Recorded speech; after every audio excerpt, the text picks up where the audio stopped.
सब है। प्रेमचंद्र के फटे जूते। राइटर हरिशंकर परसाई। परसाई जी का जन्म 1922 को हुआ था और इनकी मृत्यु 1995 में। प्रेमचंद्र के फटे जूते पाठ में मशहूर व्यंग्यकार हरिशंकर परसाई जी ने व्यंग लेखन परिवर्तन की चेतना पैदा करते। प्रस्तुत पाठ में परसाई जी ने आज की प्रवृत्ति एवं अवसरवादिता पर व्यंग किया है। प्रेमचंद के व्यक्तित्व की सादगी और उनकी अंतर्वेदी सामाजिक दृष्टि की विवेचना की। वास्तव में पाठ की शुरुआत में परसाई जी ने लेखक प्रेमचंद का जो शब्द चित्र खींचा है, ठीक है, यहाँ पर शब्द चित्र खींचने का मतलब है उनकी वेशभूषा, उनकी शक्ल सूरत के बारे में बताना। रेखा चित्र जिसे कह दिया जाए, इसे शब्द चित्र कह दिया जाए, तो इसमें क्या कि आखिरकार उनका स्वरूप कैसा था। तो लेखक प्रेमचंद्र का एक चित्र देख रहा है, एक फोटो तस्वीर देख रहा है उसने देखा कि प्रेमचंद्र क्या है, टोपी पहने हैं, कुर्ता पहने हैं और धोती पहने। धोती मीन्स पर्दा नहीं, जिसे अपन बोलते हैं।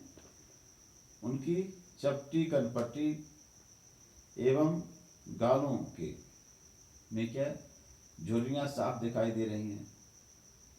चेहरे पर क्या है, घनी मूछें हैं और पाँव पर कैनवास के जूते हैं जो कि बद्धी वाले है ना। उनकी जो बद्धियाँ हैं वो सही ढंग से नहीं बंधी हैं। बाएं जूते में छेद हो, तो बायां जूता जो फटा है उसमें छेद है, जिस कारण से जो तो उंगली जो तो बाहर दिखाई दे रही। ये पूरा पूरा उनके शब्द चित्र हो गया, रेखा चित्र हो गया। इसके पश्चात अब लेखक ने जब ये फोटो देखी तो वह असमंजस में पड़ जाता है। असमंजस किस बात का? इस बात का भाई, इतना महान लेखक और फटे हुए जूते पहने, ये तो ठीक है। इसमें महत्वपूर्ण बात ये सोचने की, बताओ जब फोटो खिंचवाने का ये पोशाक है, ये ड्रेस है, फोटो खिंचवाने के लिए ऐसे कपड़े फटे जूते पहन करके आ रहा है, तो जो घर में व्यवहारिक जिंदगी में जो पहनता हो तो कैसे कपड़े पहनता होगा, कैसे जूते पहनता होगा, समझ रहे आप लोग ना। मतलब कोई भी व्यक्ति अगर फटे चिथड़े कपड़े पहन करके शादी बारात में आएगा तो मतलब क्या घर में कैसे रहता होगा, ये बात समझ में आती कि नहीं आती आप? तो इस बात को सुन करके जो है तो इस बात को देख करके लेखक परसाई जी हो तो काफी असमंजस में पड़ जाते हैं कि अगर ये क्या है, फोटो खिंचाने की ड्रेस है तो फिर पहनने की जो डेली यूज में जो कपड़े पहनते होंगे वो कैसे होंगे। लेखक मन ही मन सोचता है कि क्या इन्हें पता है कि इनका जूता फटा हुआ है। यदि धोती को जरा नीचे खींच लेते तो जूते के बाहर निकली हुई जो उंगली जो है ढक जाती। कुल मिलाकर के अपना तरीका बताते हुए कि क्या कई तरीके हैं। पहली बात तो या तो फोटो ही नहीं खिंचाते अगर जूते फटे थे। दूसरी बात, जब जूते उतार करके भी तो फोटो खिंचाई जा सकती थी, ठीक है।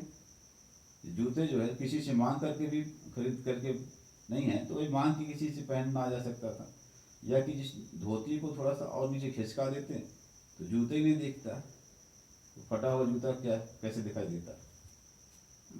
तो राइटर इस तरीके से कहते हैं भाई इन सब तरीकों को इन्होंने अख्तियार नहीं किया, आखिरकार बात क्या है। राइटर कहता हो सकता है कि फोटोग्राफर ने जो तो रेडी प्लीज बोला हो, इन्होंने क्या है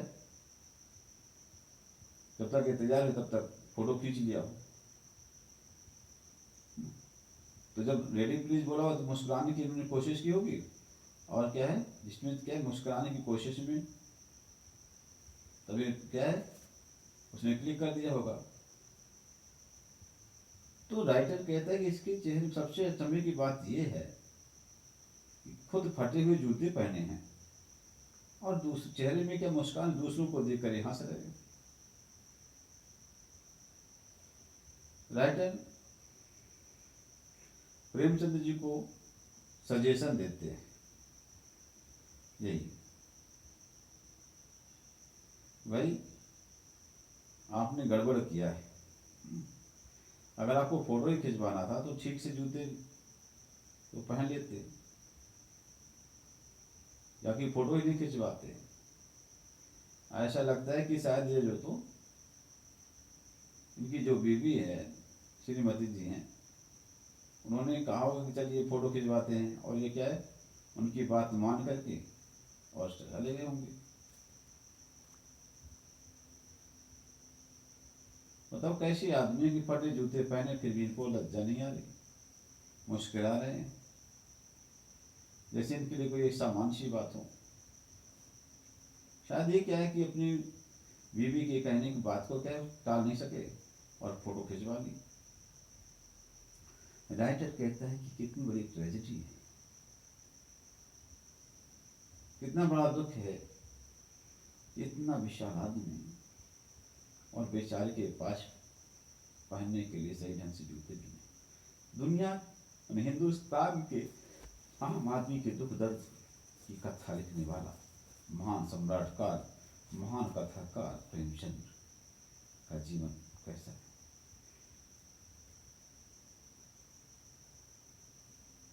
आदमी जैसा है कि जिसके पास फोटो खिंचवाने के लिए जो तो जूते नहीं।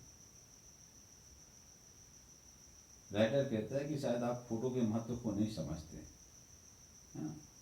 अगर फोटो का महत्व समझते तो क्या होता, उसकी वैल्यू समझते, कहीं से जूते मांग कर ले आते। तो कहता है आजकल तो क्या एक फैशन हो गया है, मांगे हुए कोट आज से पैंट से क्या करते हैं, दूल्हे की दिखाई लड़की की दिखाई करवा देते लोग, दूल्हे की परीक्षा रखवा देते शादी विवाह में, है ना, और काम कर चला लेते। ये उस जमाने की बात को बताया गया।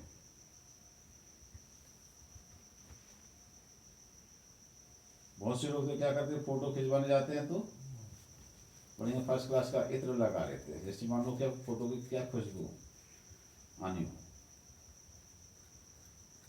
कहने का आशय है कि राइटर इस तरीके से चर्चा यहाँ पर करते हैं, व्यंग करते हैं, और आगे फिर वो बताते हैं कि भाई क्या है इस जमाने में क्या है, टोपी 8 आने की और जूता क्या है 5 रुपए से कम नहीं होगा। लेखक को प्रेमचंद्र के फटे जूते देख करके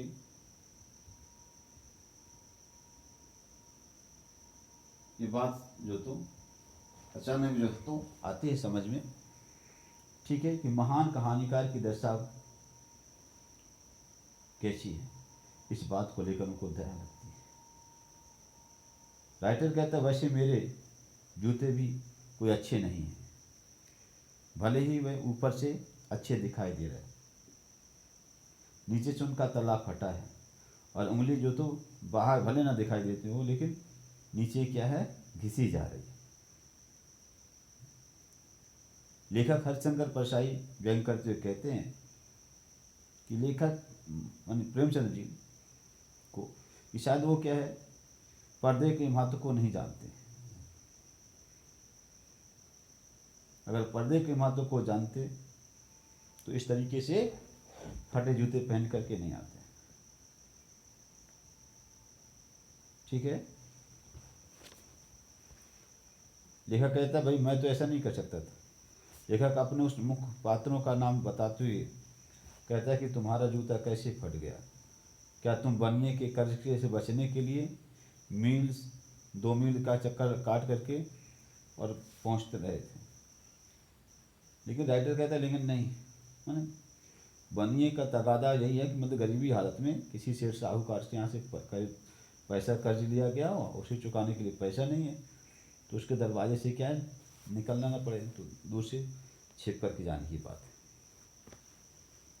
लेकिन राइटर कहते हैं नहीं, छिप कर यहाँ पर क्या, ज़्यादा चलने से जूता क्या है फटता नहीं, तो उसका तल्ला घिस जाता है, जैसे कि कुंभल दास ने लिखा है ना। उनको फतेहपुर सीकरी में आने जाने पर क्या है, ये कहा था कि फतेहपुर सीकरी आने जाने पर उसका जूता घिस जाए और प्रभु का नाम भी तो भूल गए। परसाई जी को ऐसा लगता है कि प्रेमचंद्र किसी सख्त चीज को ठोकर मार रहे हैं। वे कहते हैं कि ठोकर मार मार करके अपना जूता फाड़ लिया, या तुमने रास्ते के किसी जो तो टीले पर अपना जूता आजमाया होगा, तुम उससे बचकर भी निकल सकते थे, मगर वह तो समझौता वाली बात हो जाती और तुम समझौता करते नहीं थे। तुम्हारे पैर की उंगली इस तरह का इस बात का संकेत करती सी प्रतीत होती है कि जिसे तुम घृणित मानते हो उसकी तरफ जो तो हाथ की ही नहीं पैर की उंगली से संकेत करते हो।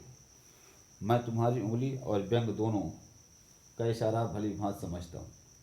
लगता है कि तुम सभी पर हंस रहे हो, क्योंकि हम उंगली छिपाए और तलवे घिसाए चले जा रहे हैं और तुम कह रहे हो कि मैंने तो ठोकर मार मार कर जूते फाड़ लिया है। उंगली बाहर निकल आई पर पाँव बच रहा और मैं चलता रहा, मगर तुम अपनी उंगली को ढकने की चिंता में तलवे का नाश कर लिया, इससे तुम चल नहीं पाओगे। तो यहाँ पर महत्वपूर्ण चीज़ जो राइटर ने बताई है, जो दिखा यहाँ पर दो चीज़ें हैं, इस दो चीज़ों पर गौर करना है। दो तीन चीज़ें हैं। पहली बात क्या है कि यहाँ पर लेखक ने प्रेमचंद्र का सीधा साधा और सरल जीवन जीने पर विश्वास को बताया कि वो बनावट से कोसों दूर रहते थे।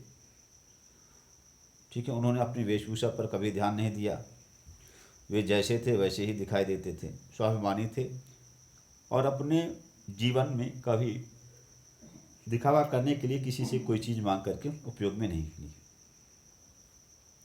वे समझौतावादी नहीं थे और वे अपने सिद्धांतों पर सदैव टिके रहे, चाहे उन्हें इसकी कितनी भी कीमत क्यों न चुकानी पड़े हो।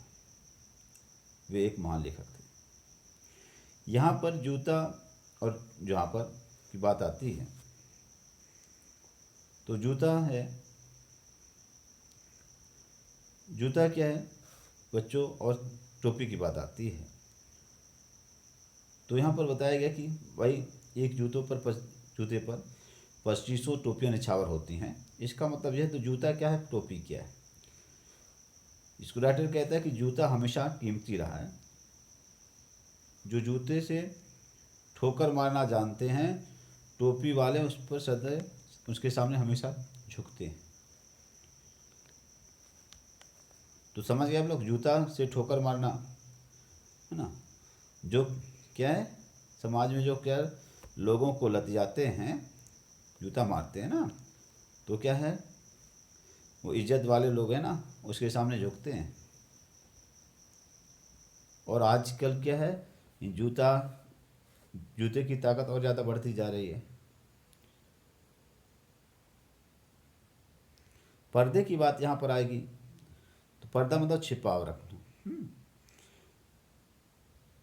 जब हम जैसे सामान्य लोग क्या करते हैं, इस पर जो तो जान छिड़क रहे हैं कि भाई हमारी बात को कोई समझ नहीं पाए, लेकिन प्रेमचंद्र जो तो पर्दे पर महत्व नहीं दे रहे थे। उन्हें छिपाव पर यकीन नहीं था, वो जैसे थे वैसे ही दिखाई देते थे। फिर इस पाठ में आपको मिलेगा कि भाई क्या पैरों की उंगली से इशारा करना।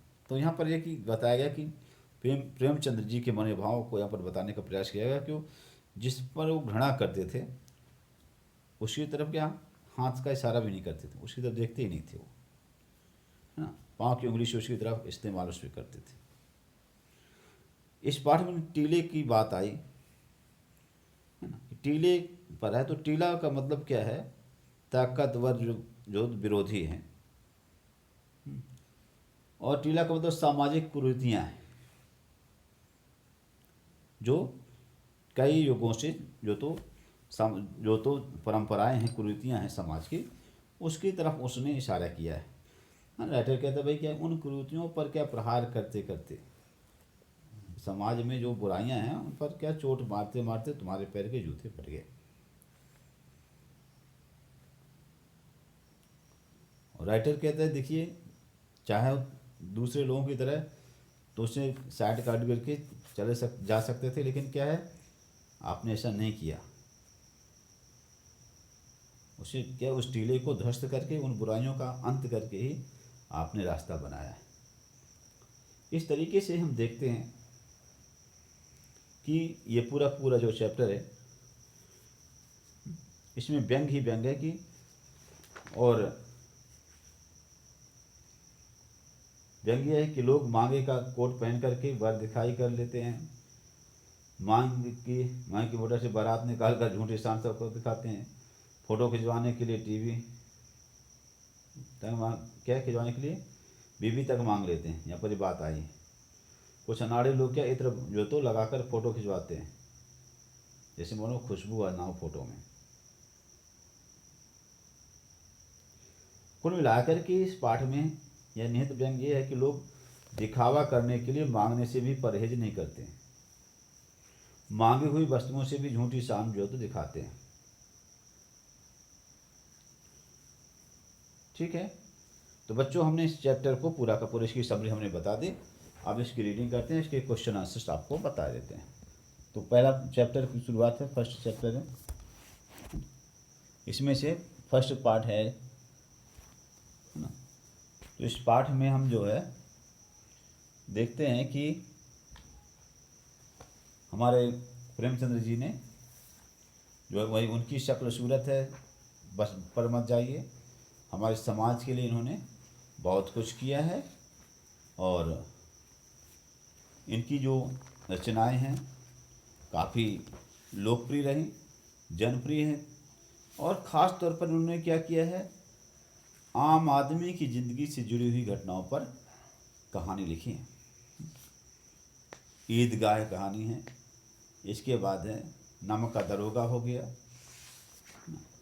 दूध का दाम हो गया, पंच परमेश्वर हो गया। ये सभी कहानियां हैं, काफ़ी पॉपुलर कहानियां हैं। गोदान, गमन, कर्मभूमि, रंगभूमि, सेवा सदन, ये इनके उपन्यास हैं। तो बच्चों इस तरीके से ये उपन्यास के सम्राट कहे जाते हैं प्रेमचंद्र जी। तो आइए अब चैप्टर की रीडिंग करते हैं।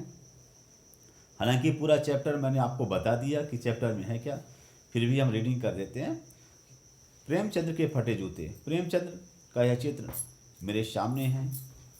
पत्नी के साथ फोटो खिंचा रहे हैं, सिर पर किसी मोटे कपड़े की टोपी, कुर्ता और धोती पहने हैं, कनपट्टी चिपकी है, गालों की हड्डियां उभर आई हैं, पर घनी मूछें चेहरे को भरा भरा बतलाती है। ये शब्द चित्र हो गया कि कैसा उनका शक्ल सूरत है। मतलब उसमें क्या है, सिर पर मोटे कपड़े की टोपी, कुर्ता धोती है, कनपट्टी चिपक गई है, गालों की हड्डियां उभर आई हैं, मतलब दुबले पतले हैं, लेकिन मूछें जो है तो चेहरे को भरे हुए। पाँव में कैनवास के जूते हैं जिसके बंद बेतरतीब बंधे हैं, लापरवाही से उपयोग करने पर बंद के सिरों पर की लोहे की पतरी जो है तो निकल जाती और छेदों में बंद डालने से परेशानी होती, तब बंद कैसे भी कस ले जाते हैं। जो बद्दी वाले जूते होते हैं उनमें क्या है, पहले काफ़ी जैसे पुलिस वाले हैं, फौज वाले जैसे लोग पहनते हैं, ऐसे जूते पहनते थे तो काफ़ी बद्दियाँ रहती थी, तो उसमें कहीं ना कहीं गड़बड़ी होती थी, तो जो बद्दी का अगला सिरा होता था वो ख़राब हो जाता है। तो प्रेमचंद जी ने जैसे जिस छेद में जैसा बना वैसे उन्होंने डाल करके उसे बांध लिया जूतों को। तो दाहिने पाँव का जूता ठीक है, मगर बाएं पाँव में बड़ा छेद हो गया है, जिससे सिर्फ क्या उंगली जो तो बाहर निकल आई। ये उनकी पोशाक थी। राइटर कहता है कि मेरी दृष्टि इस जूते पर अटक गई। सोचता हूँ फोटो खिंचाने की अगर यह पोशाक है तो पहनने की कैसी होगी। मतलब उनकी फाइनेंशियली स्थिति को बता रहे हैं, उनकी जो कि आखिरकार बताइए, यह व्यक्ति है देश का इतना महान लेखक, बड़ा लेखक, अगर इतने ऐसे कपड़े पहनता है अगर फ़ोटो खिंचाने में, तो घर में कैसे कपड़े पहनता होगा भगवान ही जाने। नहीं, इस आदमी की तरह तरह की पोशाकें नहीं होंगी। राइटर फिर कहता है नहीं, ये आदमी क्या है, दिखावे वाला आदमी नहीं है, ये बार बार पोशाकें नहीं बदलता होगा, है ना। जो कपड़े घर में पहनता है वही कपड़े पहनकर फ़ोटो खिंचाने चला आया। ठीक है, ये जैसा है वैसा ही फ़ोटो में खिंच जाता है। मैं चेहरे की तरफ देखता हूँ। अरे क्या तुम्हें मालूम है मेरे साहित्य पुरखे की तुम्हारा जूता फट गया है और उंगली जो तो बाहर दिख रही है। क्या तुम्हें इसका जरा भी एहसास नहीं है, जरा लज्जा संकोच या झेप नहीं है। अरे क्या तुम इतना भी नहीं जानते कि धोती को थोड़ा नीचे खींच लेते तो क्या उंगली ढक जा सकती थी, मगर फिर भी तुम्हारे चेहरे पर बड़ी बेपरवाही, बड़ा निस्विश्वास है। फोटोग्राफर ने जब रेडी प्लीज कहा होगा तब परंपरा के अनुसार तुमने मुस्कुराहट लाने के लिए कोशिश की होगी और दर्द के गहरे कुएं के तल से कहीं पड़ी मुस्कान को धीरे धीरे खींच करके ऊपर निकाल रहे होगे कि बीच में ही क्लिक करके फोटोग्राफर ने थैंक यू कह दिया होगा।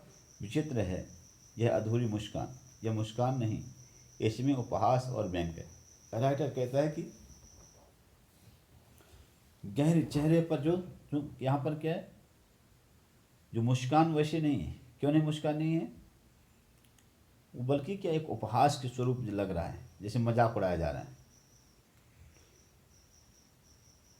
और मुस्कुराहट क्या, उन्होंने पास मुस्कुराहट नहीं थी, बल्कि क्या उन्होंने मुस्कुराहट लाने की कोशिश की होगी।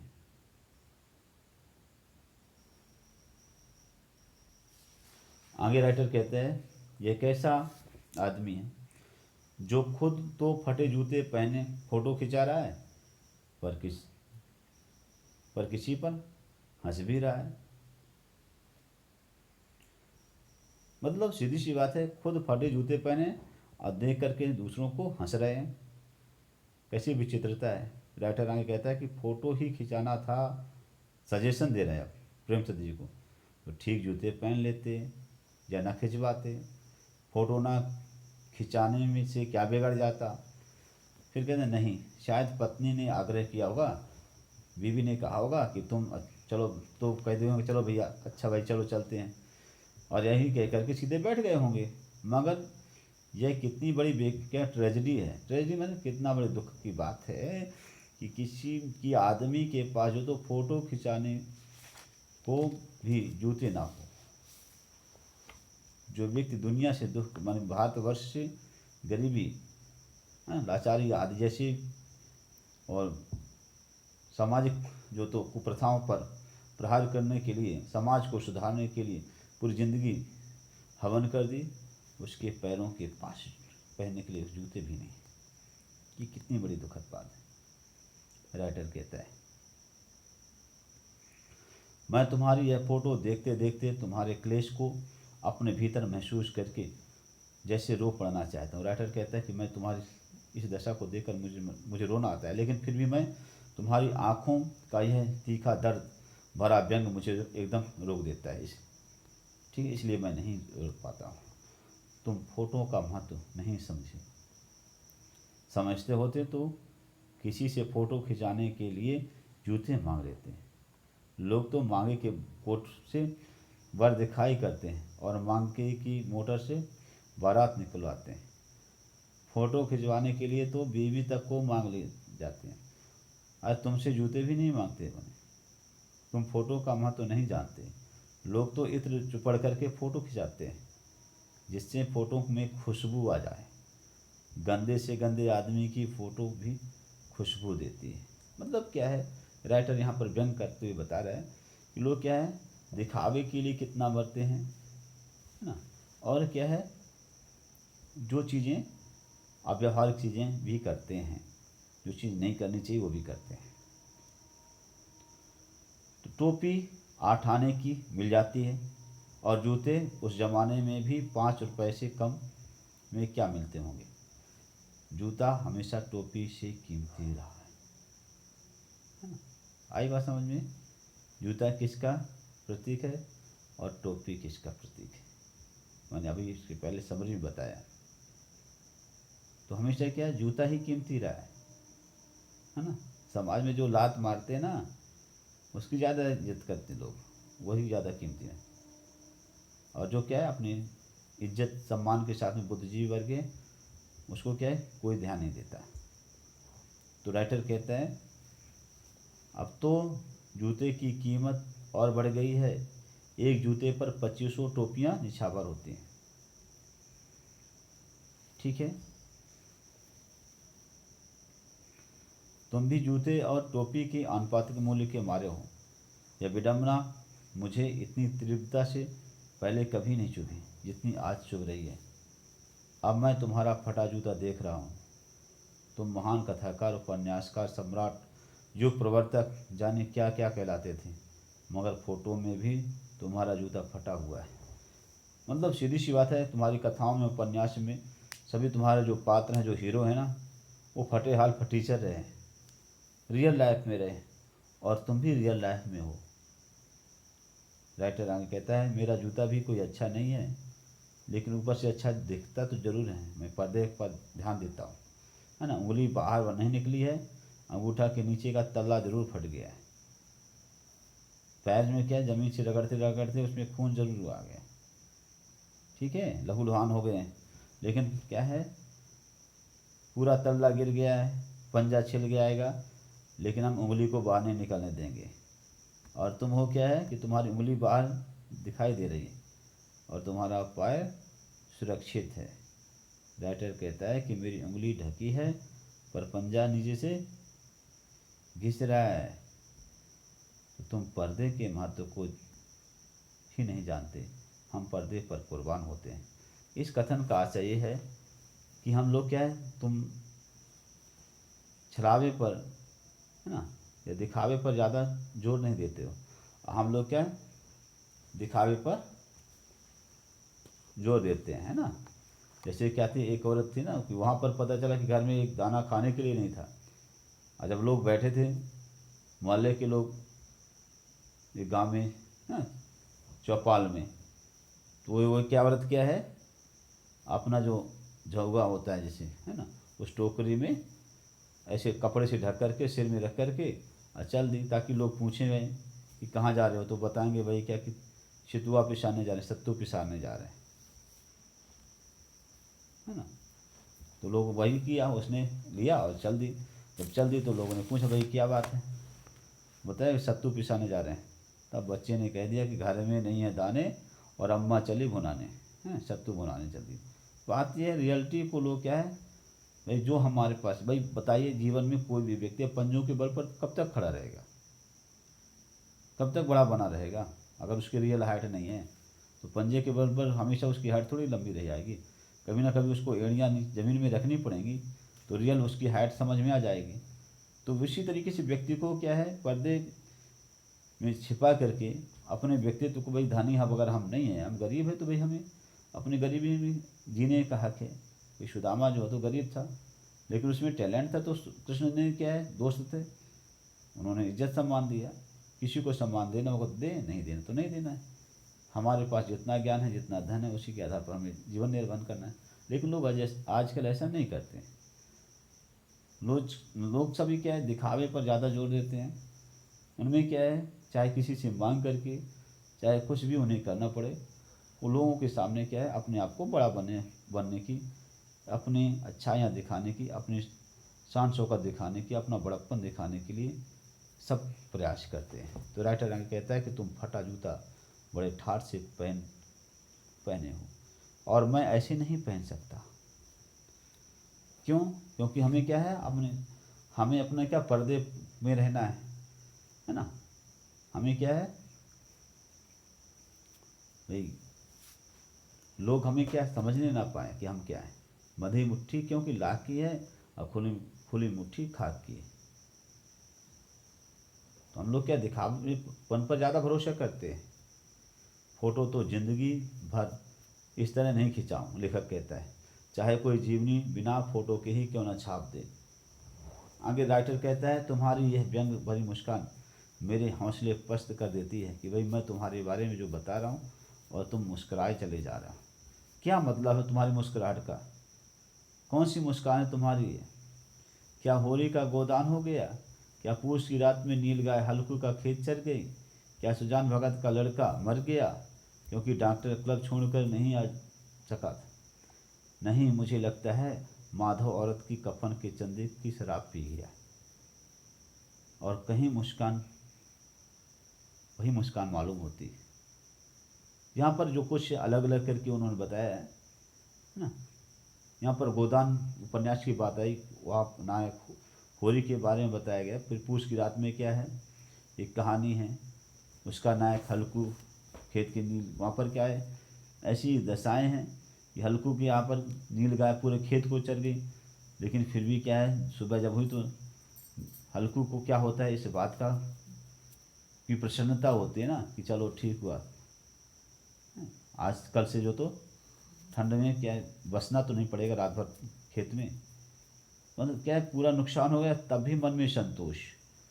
तो हंसी की बात इस बात में तो नहीं, सुजान भगत का लड़का मर गया, डॉक्टर आए नहीं देखने के लिए, क्लब में खेल रहे हैं। वहाँ पर क्या माधव क्या है, लोगों ने चंदा करके दिया, वो शराब पी लिया, कफन के कपड़े लिए कपड़ा लेने गया था, वो क्या शराब पी लिया वहाँ पर। इन सब बातों से राइटर कहता है, क्या शायद इनको देख करके समाज की इन ऐसी दुर्दशा को देखकर तुम्हें हंसी आ रही है? हो सकता है, कौन सी बात है मैं नहीं जानता हूँ, लेकिन मैं तुम्हारा जूता फिर देखता हूँ कैसे फट गया, यह मेरी जनता की लेखा। क्या बहुत चक्कर काटते रहे, क्या बनिए के तगादे से बचने के लिए मील दो मील का चक्कर लगा कर के घर लौटते रहे। चक्कर लगाने से जूता फटता नहीं है, घिस जाता है। कुमन दास का जूता भी फतेहपुर सीकरी आने और जाने में घिस गया था, उसे बड़ा जो तो पछतावा हुआ। उसने कहा, आवत जात पनियाँ घिस गई, अब बिसर गए है नाम। राइटर वहाँ पर एक ऐतिहासिक बात को लेकर के बता रहा है। पहले अभी क्या है, यहाँ पर जो बता रहा है कि इसके पहले कि क्या हो सकता है, जो हिंदुस्तान की में सूदखोर लोगों के, सेठ साहूकारों के द्वारा आम जनता पर जो ब्याज ली जाती थी, उनको परेशान किया जाता था, उसका जिक्र करते हुए कहते कि साथ क्या गरीब जनता जिस तरीके से उनसे दूर भागती थी ना, मजबूरी में उनसे उधार लेना पड़ता था, और उनके द्वारा जो क्या है जुर्म उठाए जाते थे, उसका इशारा करते हुए कहते क्या शायद उससे बचने के लिए क्या है कि सेठ साहूकार के दरवाजे से ना आए, थोड़ा घूम करके आए, नहीं तो क्या वो फिर से कहेगा, भैया कब दोगे उधारी, चुकता करोगे, इसलिए तो नहीं तुम्हारे जूते फट गए। फिर से याद आता है कुम्भन दास। कुम्भन दास ने जो है अकबर के ज़माने में थे, उन्हें फतेहपुर सीकरी में बुलाया गया, तब उन्होंने कहा कि आने और जाने में पहले के जूते फट गए और भगवान का भजन लेना भूल गए इस चक्कर में। तो क्या बात है, कुम्भन दास की जैसे तुम्हारी दशा हो गई। अब आगे राइटर कहता है, पेज नंबर 64, और ऐसे बुला करके देने वाले के लिए कहता है कि जिनके देखे से दुख उपजत, तिनको करवे परेशान। ये कुम्भन दास का था कि जिनको देखने से दुख उपजता है उनको प्रणाम करनी पड़ती है। मोखो कहा सीकरी सो काम, ये कुम्भन दास की पद है, उनकी रचना है। तो राइटर कहता है, चलने से जूता घिसता है, फटता नहीं, तुम्हारा जूता कैसे फट गया।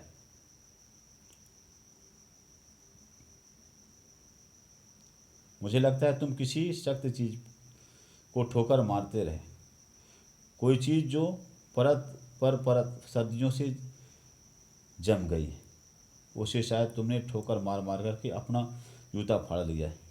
कोई टीला जो रास्ते पर खड़ा हो गया था, उस पर तुमने अपना जूता आजमाया है। तो राइटर यहाँ पर यह बताना चाहता है कि तुम्हारा जूता क्यों फट गया। माने क्या, समाज में कोई सख्त चीज़ को क्या, जो समाज की बुराई है, जो क्या है कुरीतियाँ हैं, उनको क्या है, उनसे लड़ते लड़ते, उनको नष्ट करते करते तुमने क्या है अपनी जीवन लीला को बर्बाद कर दिया, है ना। आम तौर की भाषा में यही कहा जाए। लेकिन वो क्या, राइटर कहता है कि शायद उसी से क्या टकराते टकराते उनको लात मार मार करके तुमने क्या किया, अपने पैर के जूते फाड़ लिए। मतलब आज जो है अपनी माली हालत, सामाजिक बुराइयों से लड़ते लड़ते क्या है तुमने अपनी माली हालत जो है, आर्थिक स्थिति जो है, फाइनेंशियली पोजीशन है, वो क्या है खराब कर ली। अपने आपको कष्ट में रखा, लेकिन क्या है समाज की बुराइयों को क्या है दूर करने का आपने सतत प्रयास किया। तो राइटर कहता है कि तुम उसे जो तो बचा करके उसके बगल से भी निकल सकते थे, टीले से समझौता भी तो हो जाता। सभी नदियां पहाड़ थोड़ी ही फोड़ती हैं, कोई रास्ता बदल करके भी घूम कर भी तो चली जाती है। लेकिन शायद तुम जो तो समझौता नहीं कर सकते। ठीक है, ये तुम्हारी कमजोरी हो या जैसी भी। जो होरी को क्या, जैसे यहाँ पर बताया गया, जो होरी को भी ले डूबी थी, नेम धर्म वाली कमजोरी, नेम धर्म उसकी भी कम जंजीर थी। मगर तुम जिस तरह मुस्कुरा रहे हो, उससे लगता है कि शायद नेम धर्म तुम्हारा बंधन नहीं था, तुम्हारी मुक्ति थी। राइटर आगे कहता है, तुम्हारा यह पाँव की उंगली मुझे संकेत करती सी न लगती है। राइटर कहता है, मुझे लगता है तुम्हारे पाँव की उंगली क्या है, कुछ इंडिकेट कर रही है। तुम्हें जिसे तुम क्या घृणित समझते हो, उसकी तरफ तुम हाथ की उंगली से इशारा भी नहीं करते हो, उसे पाँव की उंगली से इशारा उसकी तरफ करते हो। तुम क्या उसकी तरफ इशारा कर रहे हो जिसे ठोकर मारते मारते तुमने जूता फाड़ लिया है, हो सकता है। मैं समझता हूँ, तुम्हारी उंगली का इशारा भी समझता हूँ, और यह व्यंग मुस्कान भी समझता हूँ। तुम मुझ पर या हम सभी पर हंस रहे हो, उन पर जो उंगली छिपाए हैं और तलवा घिसाए चले जा रहे हैं, उन पर जो टीले को क्या से बरक करके बाजू से निकल रहे हैं। तुम कह रहे हो, मैंने तो ठोकर मार मार कर जूता फाड़ लिया है, उंगली बाहर निकाल ली आई है, पर पाँव बच रहा है और मैं चलता रहा। मगर तुम उंगली को ढकने की चिंता में तलवे को नाश कर लिया है। तुम कैसे चलोगे?